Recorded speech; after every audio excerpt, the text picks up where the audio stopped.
Ever wondered how deep the dark abyss of Korean urban legends goes?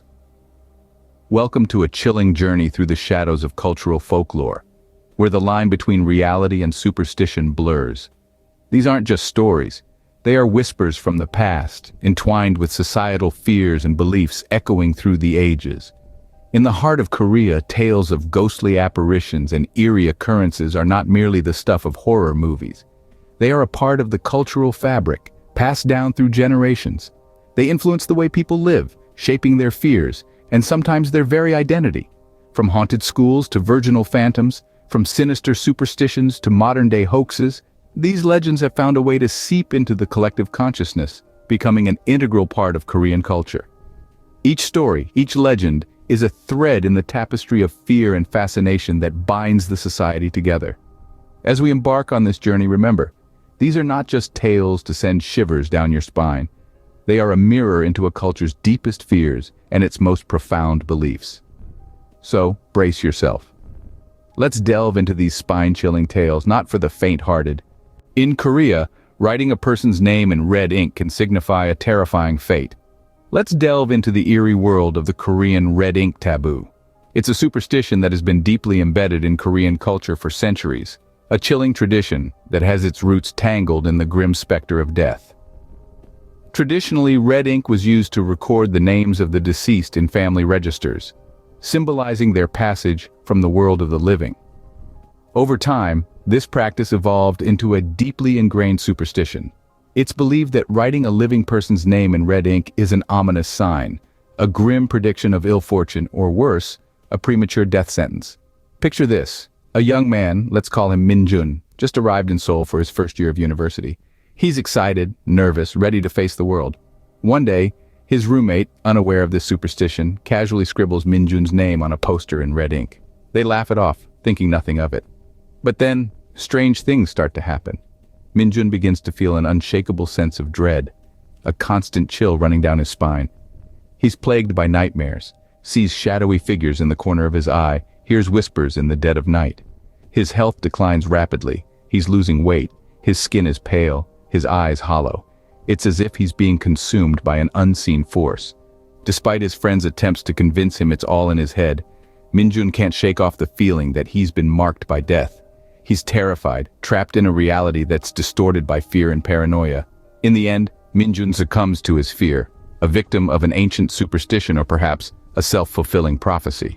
His name, once a symbol of his identity, becomes a chilling reminder of the power of belief and the terrifying grip of the unknown. So think twice before you pick up that red pen. Have you heard whispers of the virgin ghosts that roam in the dark corners of Korea? These spectral beings are said to be the spirits of women who tragically passed away before their wedding bells could ring. Their lives, filled with unfulfilled dreams and promises, were cut short, leaving behind a sorrow that transcended the mortal plane. These virgin ghosts, or cheonyo guishin, are distinguished by their attire and appearance. They are often depicted in a white hanbok, a traditional Korean dress, symbolizing the purity they maintained till their untimely demise. Their faces, as pale as the moonlight, are partially obscured by their long black hair, further enhancing their eerie presence. Now, let me share with you a chilling encounter that brings the legend of these virgin ghosts to life. Picture yourself walking down a dimly lit alley late at night, the silence pierced only by the echo of your own footsteps. Suddenly, you feel a cold gust of wind, and out of the corner of your eye you see a figure in white. You turn, and there she stands, a virgin ghost, her long black hair cascading over her face, her white dress glowing in the moonlight. She's not moving, she's not making a sound, but those invisible eyes of hers, they're fixed on you. Your heart pounds in your chest as you realize the truth of the situation. You're standing face to face with a virgin ghost. The air around you grows colder and a shiver runs down your spine. It's too late to run, too late to hide. You're in her presence now, in the presence of a spirit trapped between worlds.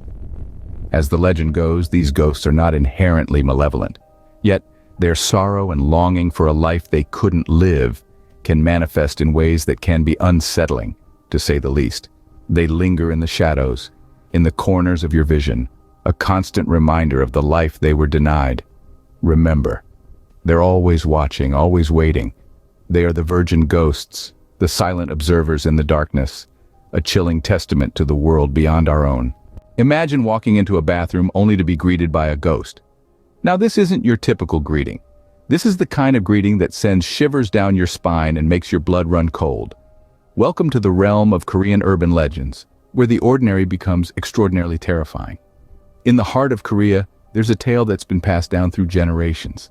A tale of haunted bathrooms in schools, where the mundane act of washing hands can turn into an encounter with the supernatural. The story goes something like this. Picture this: you're in an old school, the kind that carries decades of history within its walls. It's late in the evening, the school is nearly empty. You walk into the bathroom, the tiles are cold beneath your feet, and the air is eerily still. Suddenly there's a drop in temperature, a chill that wasn't there before, the kind that makes your breath visible and your heart pound. Then the sound starts, a soft echo like a whisper carried on a breeze. It grows louder, transforming into a moan that seems to come from the very walls of the bathroom.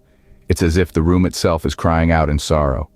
And then you see it, a figure, barely visible in the dim light. It's not a reflection, it's not a trick of the eyes. It's a ghost that's just as real as the fear gripping your heart. It's a sight that will haunt your dreams, a reminder that the veil between our world and the next is thinner than we think.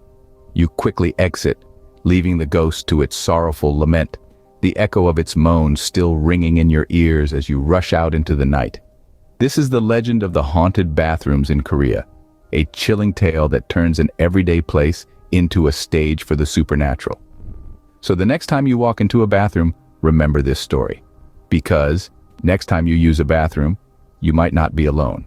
Beauty treatments can go horribly wrong, especially when it involves sesame seeds. This is not your typical beauty regimen gone awry. This is a tale of horror that will make your skin crawl, quite literally. In the heart of Seoul, there once lived a woman like any other, consumed by the societal pressures of unattainable beauty standards. In her quest for flawless skin, she stumbled upon an old wives' tale. A bath, not of milk or honey, but of sesame seeds. The seeds, she was told, would permeate her skin, providing it with a youthful glow. So she filled her bathtub with these tiny seeds, immersing herself fully, hoping for a miraculous transformation. But what occurred next was far from the beauty miracle she had envisioned. Days passed and she was not seen or heard from. Concerned, her friends decided to check on her. What they discovered was a sight of unspeakable horror. The woman was still in the bathtub, but she was not alone. The sesame seeds had taken on a life of their own. They had sprouted, not in the bathtub, but from within her skin. Her body had become a grotesque garden, a horrifying spectacle of sprouting sesame plants. Her once smooth skin now resembled the rough terrain of a farm field, sprouting tiny green seedlings. The woman was unresponsive, lost in her own personal nightmare. The seeds had consumed her both physically and mentally. The quest for beauty had led her down a path of grotesque transformation and ultimately a gruesome end. Her story serves as a chilling reminder of the lengths people may go to in the pursuit of physical perfection. It's a grim testament to the dangers of blindly following age-old beauty rituals without understanding their potential consequences. Beauty comes at a price, sometimes a terrifying one. These tales, chilling as they are, reveal the depth of our fears. The red ink taboo, a seemingly harmless act turned ominous, is a stark reminder of the sanctity of life in Korean culture. The virgin ghosts, tragic figures who roam the night, seeking solace for their untimely demise, tell tales of lost innocence and unfulfilled lives. The haunted bathroom, a place of everyday use turned into a den of horror, instills a sense of dread in the mundane. Then there's the sesame seed horror, a grotesque story of vanity gone awfully wrong, revealing the dark side of the pursuit of beauty. These legends have stood the test of time, continuing to haunt the Korean society. They reflect deep-seated fears and beliefs, a stark reminder that horror can lurk in the most unexpected corners of our lives. As we part, remember, the world of Korean urban legends is a dark abyss, filled with stories that will make your blood run cold.